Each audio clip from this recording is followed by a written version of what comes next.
우리 사회에는 학습 속도가 또래보다 느린 아동들이 있다. 이들은 흔히 느린 학습자라 불리며 표준화된 지능검사에서 ик 71에서 80 사이에 속하는 경계선 지능인을 말한다. 전체 인구의 약 12에서 14%로 추정되며 우리나라에서는 약 80만 명에 해당한다. 그러나 느린 학습자는 단순히 공부가 느린 아동이 아니라 인지, 정서, 사회적 발달 속도가 더뎌 학교에서는 따돌림과 부적응을 겪고 성인이 된 이후에는 취업과 자립에서 큰 어려움에 직면한다. 하지만 관련 통계와 연구는 부족하고 정부의 지원 역시 부처별로 분절적으로 진행돼 실질적 효과는 제한적이라는 지적이 나온다.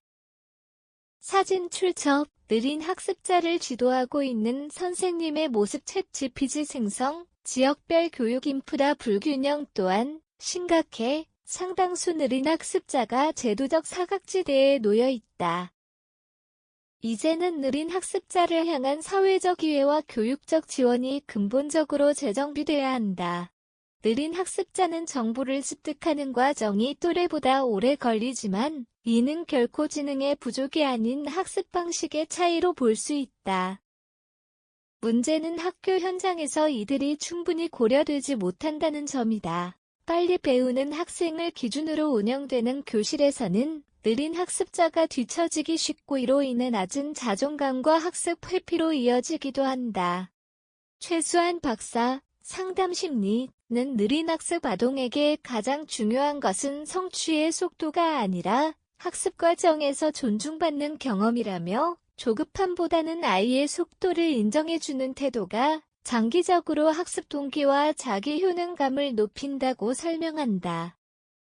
연구에 따르면 정서적 안정과 존중받는 학습 환경을 제공받은 느린 학습자는 오히려 꾸준함과 성실함을 강점으로 발휘한다.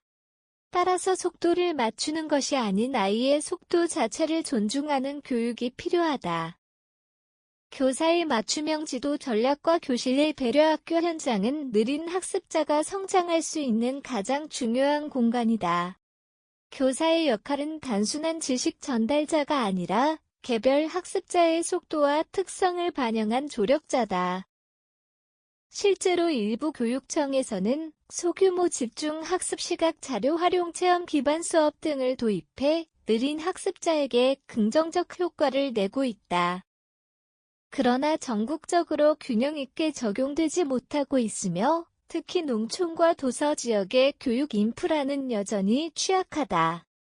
이경미 센터장, 다봉교육은 교실은 다양한 아이들이 함께 배우는 공간이므로 느린 학습자를 배려하는 수업 방식은 곧 모든 학생에게 도움이 된다면서 맞춤형 지도는 특정 학생만을 위한 것이 아니라 교실 전체를 성장시키는 중요한 교육 전략이라고 강조한다.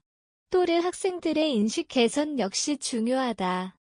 교실에서 다름을 존중하는 문화를 키워야 느린 학습자가 차별이나 따돌림 없이 함께 배워나갈 수 있다.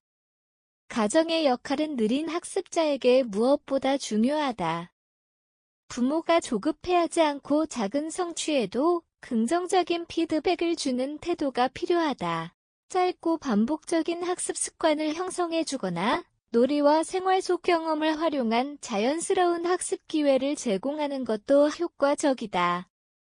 또한 부모가 관련 정보를 적극적으로 탐색하고 지역사회 교육 지원 프로그램과 연계하려는 노력이 필요하다.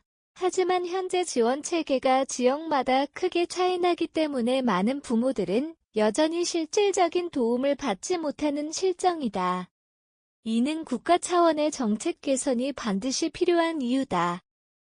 느린 학습자는 인구의 10% 이상을 차지하는 결코 적지 않은 집단이다. 그러나 이들은 여전히 교육제도와 사회 지원에서 사각지대에 놓여 있다. 단순히 느리다는 이유로 배움에서 배제되거나 사회 진입 과정에서 좌절을 겪는 일이 반복되어서는 안 된다. 가정의 이해와 지원, 교사의 맞춤형 교육, 정부의 체계적이고 통합적인 지원 정책이 함께할 때 느린 학습자는 자신만의 가능성을 발휘할 수 있다. 교육의 목표는 모두를 같은 속도로 가게 하는 것이 아니라 각자의 속도에 맞춰 끝까지 갈 수 있도록 돕는 것이다. 느린 학습자를 위한 포용적 교육은 곧 더 나은 사회를 만드는 출발점이다.